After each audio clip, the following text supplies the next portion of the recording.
Bonjour à tous et bienvenue sur ma chaîne YouTube. J'ai le plaisir de vous retrouver aujourd'hui en compagnie de deux livres sur l'astrologie.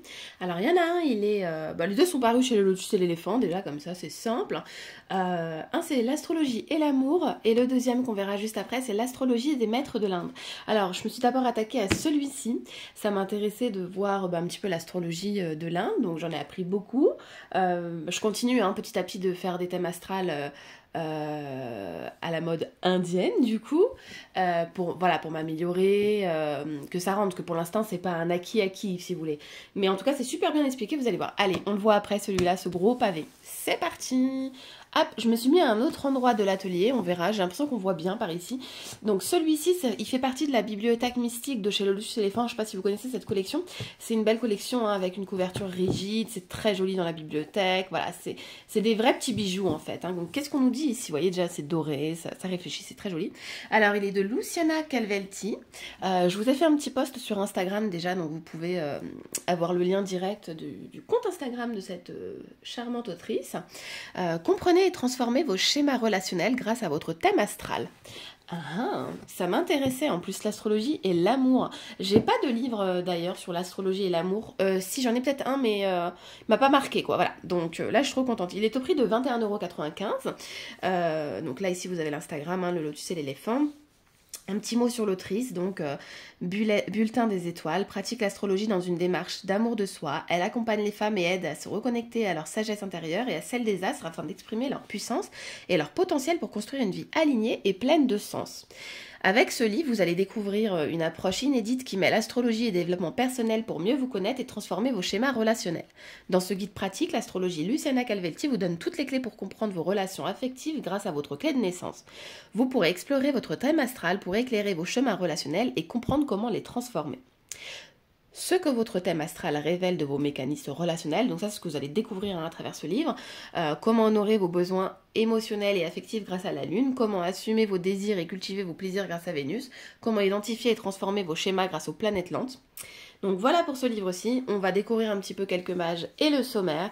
Donc moi vous savez j'adore cette collection, ma bibliothèque mystique, je vous en ai déjà présenté plein sur Instagram.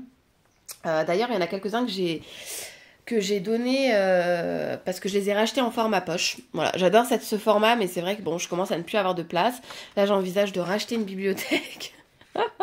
À savoir que si je la rachète, elle sera directement remplie parce qu'en fait, j'ai plein de livres dans des tiroirs, vous savez, un peu partout dans la maison, un peu partout à l'atelier. Enfin, voilà, il n'y a plus trop de place. Donc, il faut pousser les murs parce que bon, j'adore lire, j'adore découvrir de nouveaux ouvrages, de nouvelles façons de travailler et autres. Donc voilà, donc ce livre il est dédié à toutes mes relations, donc à toutes ces relations, c'est très joli. Ici donc on découvre le gros sommaire, le chapitre 1, donc comment votre thème astral peut vous aider à transformer vos schémas relationnels, le potentiel d'évolution de votre thème astral, rappel des éléments clés du thème astral, projection et répétition dans les relations, et ainsi de suite, je vous laisserai prendre en photo. Ensuite le chapitre 2, il parle de la lune dans les relations, honorer vos besoins émotionnels et affectifs. Ce chapitre là, je l'ai trouvé très intéressant de voir effectivement quelle importance a la lune dans nos relations. Et effectivement, moi personnellement, je m'y suis retrouvée. J'ai regardé pour mon mari, j'ai regardé pour ma chère amie, qui vient souvent ici. Très intéressant. Et le chapitre 3, besoins émotionnels et affectifs selon l'élément de votre signe, de votre lune natale. Donc par exemple, lune en signe de feu, bélier, lion, sagittaire. Pour moi, lune en signe d'air, gémeaux, balance, verseau. Compatibilité ou incompatibilité des lunes dans les relations de couple. Bon, après, il ne faut pas rester fermé, évidemment, moi je dis tout peut marcher, évidemment qu'il y a plus de chances avec des signes qui vont plus s'accoupler entre guillemets, voilà. Donc le chapitre 4, Vénus dans les relations, assumez vos désirs et cultivez vos plaisirs. Vénus c'est l'expérience de la sensorialité, de la lune à Vénus, de la relation statique à la relation érotique, Vénus la beauté de l'âme et du corps, ensuite voilà, etc. Chapitre 5, désir et plaisir à travers Vénus par élément et par signe, donc Vénus en signe de feu par exemple, donc bélier, lion, sagittaire. Et vous avez évidemment pour les 4 éléments, comme vous pouvez le voir juste ici. Normalement, c'est très clair, c'est parfait. Chapitre 6, donc là, l'influence des planètes lentes, identifier et transformer vos schémas amoureux. Donc c'est pareil, ce chapitre, je l'ai adoré. Bon, de toute façon, j'ai bien aimé ce livre en global. C'est très bien expliqué. Ici, on a l'introduction qui est très claire. J'aime beaucoup ces livres parce qu'ils sont aussi illustrés. Là, je ne sais pas si on arrive à voir. C'est violet avec des petits cœurs. Donc là, c'est le chapitre 1. On vous dit comment votre thème astral peut vous aider à transformer vos schémas relationnels. Et ici, on vous met, vous êtes tous mes parents, mes proches sans lesquels je ne vivrai pas. Nous sommes dans le cercle de la vie ensemble, coexistant, codépendants, co-créant notre destin. L'un pas plus important que l'autre. Une nation évoluant à partir de l'autre. Et pourtant, chaque dépendante de celle d'en haut et celle d'en bas nous fait donc tous partie du grand mystère. Aomitakyu, Oyasin, prière, Lakota. Voilà, donc à chaque début de chapitre, vous allez voir, ça se présente comme ça. Donc ici, hein, le potentiel d'évolution de votre thème astral. Et ensuite, on vient vous expliquer point par point, rappel des éléments clés du thème astral. Vous avez des petits astérix en bas de page, donc ça c'est pareil, hein, c'est sympa. Pour moi, ce livre aussi peut convenir autant pour les débutants autant que pour les expérimentés. Parce que du coup, pour les expérimentés, on continue d'en apprendre. Et en même temps, pour les débutants, c'est facile. Hein. La collection Bibliothèque Mystique de Le Lotus, à chaque fois, c'est très simple d'accès. C'est pas compliqué. C'est pas des livres qui sont compliqués, qui nous donnent du fil à retordre. Non. Par contre, on apprend plein de choses. Hein. Voilà, donc je vous montre rapidement l'intérieur du livre, tenez, au hasard. Donc là, on est dans astrologie et amour, besoins émotionnels et affectifs selon l'élément et le signe de votre lune natale, pardon. Donc vous voyez, tout est bien détaillé. Hein. Par exemple, la lune en signe d'air, Gémeaux, Balance, Verseau, évidemment, on tombe là-dessus. On a le schéma aussi à chaque fois qui est très parlant. La lune ici en Balance. Et voilà, on avance au fil des pages. Il doit y avoir à peu près 200 pages. Franchement, ça se lit très facilement. Voilà, moi j'ai beaucoup aimé, donc je vous le présente aujourd'hui. Voilà, et à la fin, ici on a un petit poème super joli de Luciana Calvelti et la bibliographie. Voilà, ici on découvre d'autres livres, il y en a quelques-uns que je connais, d'autres pas du tout. Certains que j'ai mis sur ma liste. Voilà, par exemple, le grand livre de l'astrologie à la découverte de votre thème astral, édition Le Lotus et l'éléphant, paru en 2023. Je ne l'ai pas et c'est vrai que ça m'intéresse. Bon, j'ai beaucoup de livres sur l'astrologie, mais comme je vous dis, il y a toujours des petites clés en plus, des petites choses en plus, des approches qu'on aime plus que d'autres. Voilà. Donc voilà pour ce livre-ci. Et maintenant, on passe à la grosse pépite. L'astrologie des maîtres de l'Inde. L'astrologie des maîtres de l'Inde. Déjà, ce bouquin est juste magnifique. J'adore la couleur violette, orange. On part dans l'Inde en fait. Hein. Tout de suite, on part, on voyage. En plus, je trouve que ça va merveilleusement avec le symbole, le lotus et l'éléphant. Hein. Le lotus et l'éléphant, voilà, hein, encore une fois. Il est de Denis Labouré, je ne connaissais pas du tout cet auteur. D'ailleurs, je ne sais pas s'il fait d'autres livres, mais s'il fait d'autres livres, franchement, je pense les acheter parce que j'ai adoré. Donc, apprendre l'astrologie véridique et décoder facilement son thème indien. J'en ai appris tellement dedans. Je suis encore en train de m'exercer sur l'astrologie des maîtres de l'Inde. Petit à petit, l'oiseau fait son nid comme on dit. C'est un gros livre, un gros pavé, mais qui en même temps se lit avec passion et amour, quoi, tellement que c'est sympa. Je sais pas si mon appareil fait le focus, pas trop, donc on va le tourner comme ça. Il est au prix de 19,95 €, donc il est pas très cher par rapport au gros volume que c'est, parce que je pense qu'on est sur 500 pages, je sais même plus. Ouais, 500 pages, donc oui.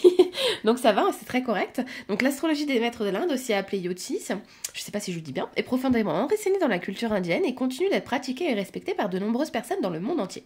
Elle est enseignée dans plus d'une vingtaine d'universités en Inde. Elle offre une perspective unique, la connexion entre le cosmos et la destinée individuelle. Dans ce livre pratique, vous trouverez les bases de cette tradition ancestrale et comment elle diffère de l'astrologie occidentale, une présentation de cette astrologie, les 9 symboles fondamentaux, les grahas, planètes, les rashis, signes, les bhavas, maisons, les nakshatras, les 27 demeures lunaires, le zodiaque sidéral et des exercices pratiques qui vous permettront de dialoguer avec les astres selon les enseignements sanscrits et d'en maîtriser les fondements. Comment combiner tous les différents outils astrologiques et comment dater les événements. Apprenez comment utiliser les principes de l'astrologie des maîtres de l'Inde dans votre vie quotidienne pour prendre des décisions éclairées. Et ensuite, un petit mot sur l'auteur. Donc, Denis Labouré est connu pour ses qualités de pédagogue. Il étudie cette astrologie depuis 50 ans et la pratique professionnelle depuis plus de 40 ans. Donc voilà. Donc c'est parti, on va découvrir ensemble le sommaire. Pareil, celui-ci, je vous l'ai montré sur Instagram. Voilà. Hop. Donc c'est un joli livre. Là on n'est pas sur une couverture rigide, on est sur une petite couverture toute simple, mais bon, il est tellement beau que voilà, même en déco, c'est trop joli. Voilà. Et puis c'est un pavé, hein. J'adore la matière aussi là du papier, on dirait un vieux papier. Moi vous savez que je suis sensible au vieux papier, j'adore ça. D'ailleurs, je vous en parlerai dans une vidéo prochaine. Je sais pas si ça vous dit, dites-moi d'ailleurs en commentaire ou sur Instagram si vous voulez pas laisser de commentaires ici. Si ça vous intéresse, que je vous montre par exemple ma wishlist de livres que j'aimerais acheter, des livres que j'aimerais lire. Là je me suis fait une wishlist récemment, bon j'ai une grande wishlist évidemment, mais de livres anciens, de livres que j'ai pas encore pu acquérir, donc j'aimerais bien vous en parler si ça vous intéresse. Voilà, petit aparté. J'arrête de divaguer. Avant de commencer, voilà, donc on commence par les remerciements et avant de commencer, la partie 1, le vocabulaire de l'astrologie, bavarder avec le ciel, 7 mots pour le dire, j'ai adoré, il y a une approche vraiment différente. Votre première leçon de grammaire céleste, vous voyez, c'est super sympa je trouve, comme façon de nous approcher. Votre première leçon de grammaire céleste, un dragon vous fait de l'ombre, qu'y a-t-il dans l'enceinte? C'est quoi le zodiaque? Dans quel signe la lune se trouve-t-elle? On est bien chez soi. Oui, c'est trop rigolo. Les autres dignités zodiacales, quand une planète est en chute libre, ami ou ennemi, le thermomètre astral, qu'est-ce que le signe ascendant? Votre signe ascendant ne contient aucune planète? Votre signe ascendant contient au moins un facteur céleste. Et oui, les 12 lieux de la destinée, quand un astre doit cohabiter avec l'autre. Pourquoi me regardes-tu comme ça? Oui, c'est super sympa, je trouve. Ça donne envie encore plus de lire. Mon appareil est peut-être trop près de mon livre. Bon. Partie 2, donc la grammaire, comment combiner les outils. Et là, vous allez avoir... on rentre dans le vif, hein, l'action de la maison occupée, les attributs des 12 maisons, qui est le propriétaire de la maison, l'action du maître de la maison, la planète est-elle finalement bénéfique ou maléfique, la planète réagit de maison, laquelle l'emporte avant d'entrer dans le dur. Maison 1, l'essentiel, maison 1, son exploration, maison 2, l'essentiel, et à chaque fois, en fait, vous avez à chaque fois l'essentiel et son exploration, hein, pour toutes les maisons, voilà, pour les 12 maisons. La partie 3, comment dater les événements. Donc le zodiaque lunaire, les grandes époques de votre vie, l'ambiance générale d'une période. Les maisons permettent le pronostic, précision avec les sous-périodes. Explorons plus avant les sous-périodes. Comment combiner la période et la sous-période. Et ensuite les annexes. Voilà, comprenez les 9 planètes et comprenez les 12 signes pour aller plus loin. Alors, je ne sais pas si vous l'avez déjà lu. Je sais que beaucoup l'ont acheté... suite à mon post Instagram, vous ne le connaissez pas. De toute façon, il vient de sortir, hein, donc c'est normal de ne pas le connaître encore. Avant de commencer votre étude, à vous de jouer. Les périodes planétaires, c'est très bien expliqué. Il faut quand même être concentré quand on le lit, hein, évidemment, c'est un autre apprentissage. J'ai trouvé hyper intéressant, vous voyez, de savoir qu'en Inde, l'astrologie est enseignée dans les universités. Alors, pas dans toutes, mais j'ai trouvé ça super de savoir que, voilà, depuis l'Antiquité grecque, ici, on vous dit que la méthode de divination qui prend le ciel comme langage est nommée astrologie, donc ça vient de là. L'astrologie que vous allez apprendre est celle des maîtres de l'Inde, mais elle est aussi, à peu de choses près, celle des mages de l'antique Babylone, pour le zodiaque, et d'Alexandrie d'Égypte. Vous voyez, finalement, tout est lié depuis la nuit des temps, comme tout pour le reste. Les astrologues de l'Inde les récurent il y a de millénaires et les conservent pieusement. Donc franchement, moi j'ai trouvé ça super intéressant. Vous voyez, branchez-vous sur le ciel, à vous de jouer. Je trouve que c'est super sympa, c'est une très belle création, le Lotus, et bravo à cet auteur qui a fait qui a accompli sur papier un super travail, quoi. Très intéressant, j'ai trouvé ça très intéressant. Et comme je vous dis, je continue. Pour l'instant, je fais ça sur des amis, et pourquoi pas, un jour que je vous le proposerai, pourquoi pas en concours, de faire gagner votre thème. Voilà, ça permettra aussi de m'améliorer sur l'astrologie des maîtres de l'Inde. Donc vous voyez, votre père, votre mère, on a tous les symboles, c'est très joli. Un dragon vous fait de l'ombre, le dragon céleste dans le ciel, les particularités du dragon, les points communs, quelques combinaisons ici. Donc c'est très joli, c'est très... Voilà, c'est très facile à lire. J'avance un petit peu, puis je ne vais pas vous retenir trop longtemps pour cette vidéo. Les zodiaques ici lunaires, tout est très très bien expliqué, vous voyez. Et on a, c'est ça que j'aime bien, on a les mots vraiment indiens avec la description, et ça c'est sympa de nous avoir mis vraiment les vrais mots, parce que du coup on apprend plein de termes des maîtres d'Inde, tout simplement, dans ce livre, et ça j'ai trouvé ça trop chouette. Donc, moi je suis trop contente de l'avoir. Il va rejoindre mes livres sur l'astrologie dans ma bibliothèque. Je vous avoue que mes livres Le Lotus et l'éléphant, je les range par catégorie de cette même édition. Donc il va aller vers les livres d'astrologie de chez Le Lotus. Voilà, voilà. Donc voilà pour ce livre-ci. J'espère que cette présentation vous aura plu. Et je vous fais des gros bisous. Et je remercie encore une fois les éditions Le Lotus et l'éléphant pour cette merveilleuse envoi. Pour ce merveilleux envoi.